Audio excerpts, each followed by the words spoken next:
আসসালামু আলাইকুম প্রিয় ফেসবুক বন্ধুরা, আপনারা জানেন যে বর্তমানে ঘূর্ণিঝড় রেমালের যে বর্তমান অবস্থা সেটি আপনারা লক্ষ্য করতে পেরেছেন যে একেবারে বলা যায় যে ঢাকা শহরের কোমর সমান যে পানি হয়ে গেছে, একেবারে অলি গলি রাস্তাগুলো জলাবদ্ধতা এবং পানিতে ভরে গেছে আশপাশ এলাকা।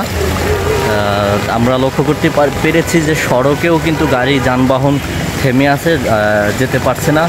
একদিকে দেখা যাচ্ছে পানি, অপরদিকে বৃষ্টি, সেই সাথে ধমকা হাওয়া বয়ে যাচ্ছে।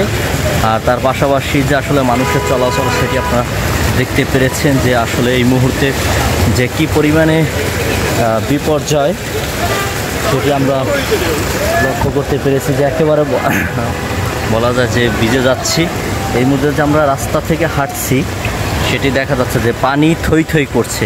এই মুহূর্তে যে সারা বাংলাদেশে কিন্তু আসলে এই মুহূর্তে যে ঘূর্ণিঝড় রিমাল তার যে আতঙ্ক যে অবস্থা সেটি কিন্তু সবখানেই দৃশ্যমান। রাজধানীর বিভিন্ন এলাকা পানিতে জলাবদ্ধতা সৃষ্টি হয়েছে, সেই সাথে অনেক দোকানপাটেও পানি উঠে গেছে। এমনকি আপনাদেরকে একটু জানাতে চাই যে মিরপুরের যে অঞ্চলটি রয়েছে সেই মিরপুর অঞ্চলে অনেক বাড়িঘর সেটি কিন্তু পানিতে প্লাবিত হয়ে গেছে, যে জনজীবন একেবারে বলা যায় যে বিপর্যয় ঘটেছে। মানুষের এই মুহূর্তে চলাচল কিংবা যানবাহনের চলাচল ব্যাপক ব্যাঘাত ঘটছে। তবে আজকের অফিস আদালত খোলা থাকলেও কিন্তু যথাসময়ে আসলে ছুটি হওয়ার কারণে মানুষের সেই ভোগান্তিটা তেমন পোহাতে হয়নি।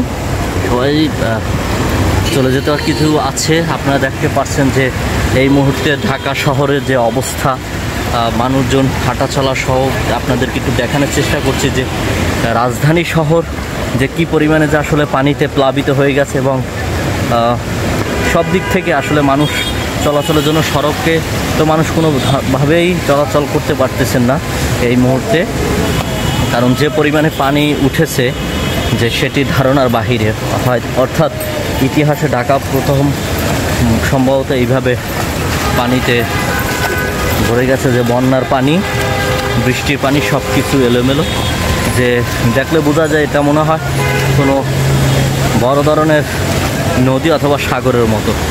এটি দেখা যাচ্ছে যে মানুষের চলাচল থেকে শুরু করে কী পরিমাণে যে একদম দোকান পর্যন্ত, মার্কেট পর্যন্ত, অর্থাৎ আমরা যে জায়গাটি দিয়ে হেঁটে যাচ্ছি এটি অনেক উঁচু, কিন্তু উঁচু থাকা সত্ত্বেও কিন্তু সেটিও ভরে গেছে একেবারে মার্কেট পর্যন্ত। কিন্তু মার্কেটও ওই পানিতে প্রায় ভরে গেছে। দোকানপাটগুলো আসলে ভিতরে ব্যাপক পানি প্রবেশ করছে, সেটা কিন্তু দেখা যাচ্ছে যে কী পরিমাণে পানি উঠছে সেটা আপনারা দেখতে পারেন। এটি হচ্ছে ড্রেনের যে উপরে যে সড়ক যেটি অনেক উঁচু, সেই উঁচু জায়গাটিও কিন্তু পানি অতিক্রম করে সেটি মার্কেট, দোকানপাটে সবখানে প্রবেশ করছে।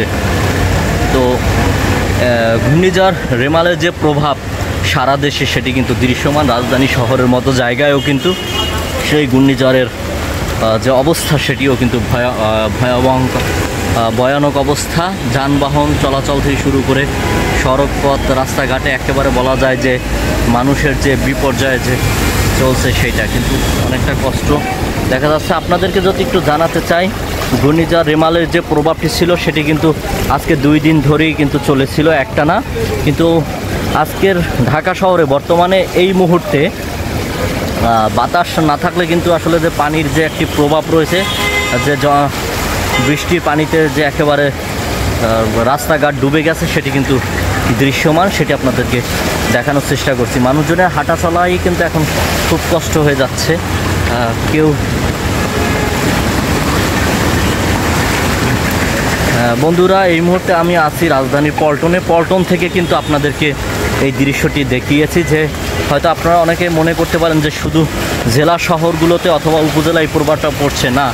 এটি একেবারে এখন ঢাকা শহর থেকে শুরু করে বাংলাদেশের সব জায়গায় কিন্তু এই ঘূর্ণিঝড় রেমালের প্রভাবটি পড়েছে।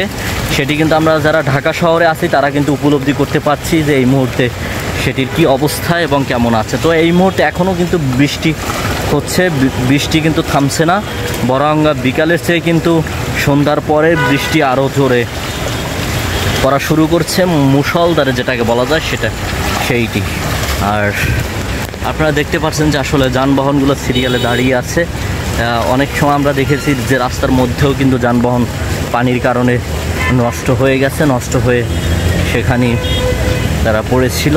আর রাস্তার ড্রেনে যত ময়লা পানি সেগুলোও কিন্তু একেবারে বলা যায় যে সবখানে প্রবাহিত হয়েছে। এই ছিল আসলে আজকে রাজধানীর অবস্থা যে কেমন আছে। রাজধানীও তেমন ভালো নেই, কারণ পানিতে সব প্রায় রাস্তাঘাট, তারপর দোকানপাট, বাড়িঘর অনেকাংশই প্লাবিত হয়ে গেছে। এবং ড্রেন, আপনারা জানেন যে রাজধানীর যে নতুন যে ড্রেনগুলো করা সেগুলো কিন্তু অনেকটা উঁচু, সেই উঁচু জায়গাগুলোও কিন্তু আসলে এখন এই মুহূর্তে ভরে গেছে পানিতে।